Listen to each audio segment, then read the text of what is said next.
Only fucking hands, cuz.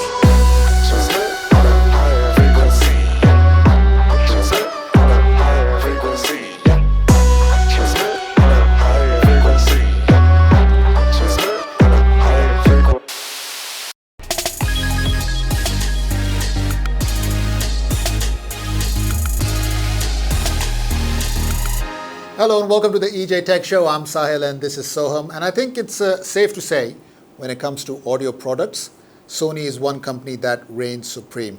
And some time ago, they gave us the WH-1000 XM3 headphones, arguably one of the best headphones that offered you noise cancellation.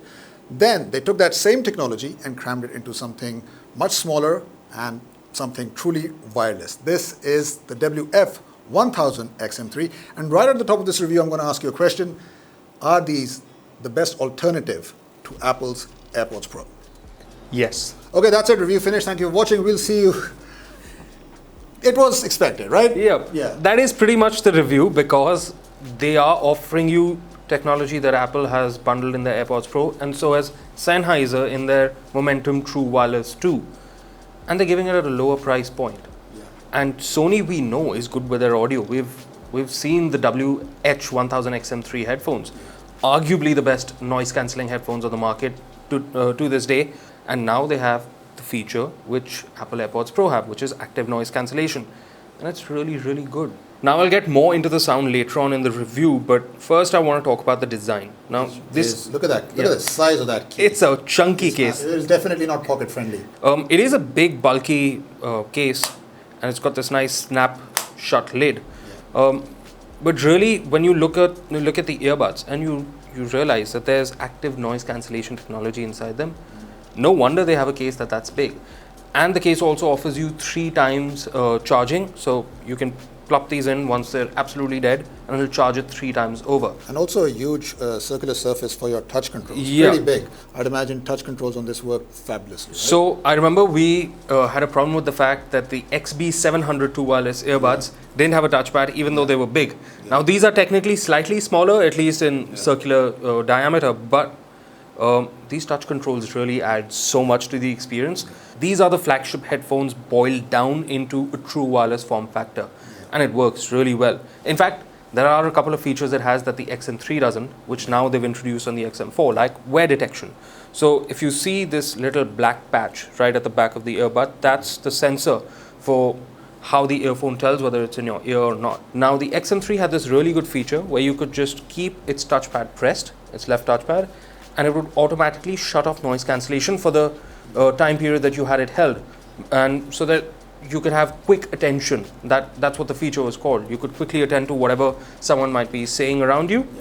So if you're, let's say, at an airport or if you're at a coffee shop, someone's giving you out your order, you just press that and just long pause it, I think, and then you're good to go. You can hear everything that's being said from the outside world. And even if you don't want to take all the effort of having to lift your hand and do that, even though that's not all that much effort, even if you don't want to do that, the ambient settings for this, which you can access through the app, are really good, to the point where you can have them focus on voice. That way, this is really extreme technology that's been packed into a form factor that's so tiny. Honestly, I think they're too cheap for what they're offering.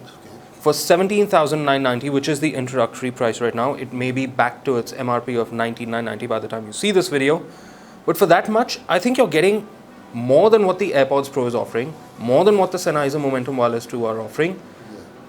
For cheaper, like you can't go wrong with this. This is the easiest recommendation I can ever make. Why not go for the WH-1000 XM3, which is pretty much the same price, and that's giving you, because it's headphones, you'll always get much more better audio performance. Of course. Get less latency problems as well. So why not go for that? For the sole reason that you don't want to have headphones on everywhere you're walking, probably. At least in my experience, headphones are a sort of bulky device that you have to wear, and you're always very aware of the fact that they're on your head. Yeah. I did tell you this before the review as well, that the XB700s that we reviewed earlier this year, they had good passive noise isolation. And that carries over here as well, because this is an in-ear design, so it goes all the way into your ear canal. So there is a good amount of passive noise isolation, but when you turn on the noise cancellation, it's immediately different. Let's say someone just talking in the background, just a droning sort of voice, it'll completely filter that out very easily. And also the fit and finish, it's really nice. It goes deep into your ear canal. The only thing I'll say is that it can sometimes stick out, so wearing it with a hat or a cap isn't the most ideal thing. But you do get different options in the box. You get options between foam and silicone. So I would advise that you definitely experiment, because those ear tips will play a big part in that noise cancellation. Now, another drawback over here is that you're not getting IP68 water and dust resistance, which is a shame considering the price. I would like to have seen that. Some of the competition does offer that to you, even for a much lower price tag. So yeah, that's a big miss in my book. This also comes with Google Assistant and Amazon Alexa pairing. And it's automatic. So the moment you pair it with a compatible device, you'll get a pop-up on your smartphone that'll say activate. You just say yes, and that's it. Pop's your uncle. It's quickly done. And then you can just summon your assistant by speaking to it however you like. Okay, so let's talk about what really matters, and that's audio quality. Now, with truly wireless earphones like this one, where noise cancellation plays such a big part, a lot of people do like that extra bass, that extra thump in their music, and they want to be able to hear it without all that background noise, and they want that extra oomph when they're listening to it. Did you feel that with these earphones at all? I'll be honest, no. Okay. So Sony has a separate product line for extra bass lovers, and that's the XP product line. This is not heavy on the bass, but that's not to say it won't deliver the bass results if you so wish. Yeah. But then for that, you'll have to do a little bit of tuning in the equalizer app, in the partner app that Sony has. You can tweak the equalizer to get more bass output. Then again, this is not supposed to be like that. This is for people who enjoy a wide variety of musical instruments and a wide variety of musical noise. A feature that I was really impressed with on these 1000XM3s was the battery life. Despite noise cancellation being on, they gave me at least 6 to 8 hours of battery life, and this is with a variety of usage, whether it was loud music or soft classical music. But still, overall usage, 6 to 8 hours is not bad at all, and because it has quick charge, it's really quick to charge up.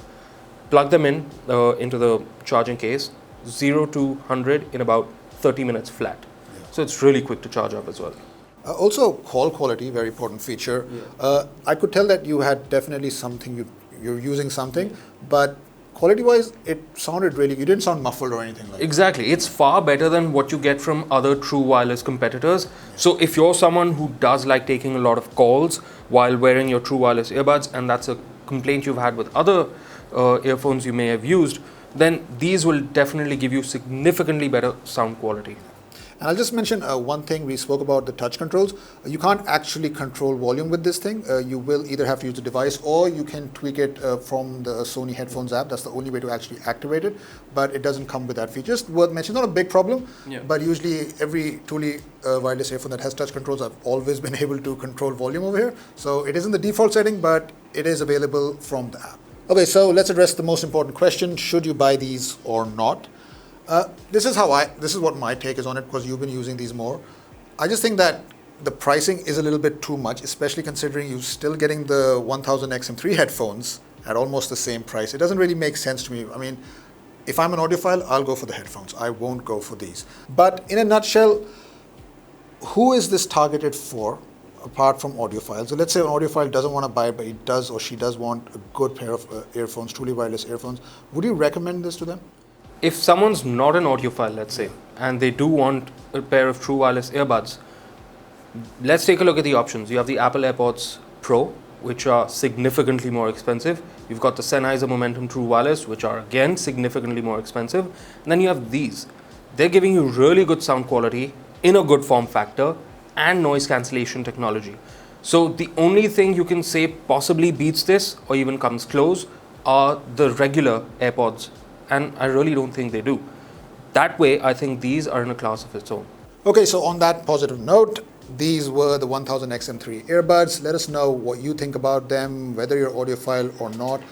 But in the meantime, do hit the like button, do hit the sub button. We'll be back very soon with more gadget reviews. Thank you so much for watching.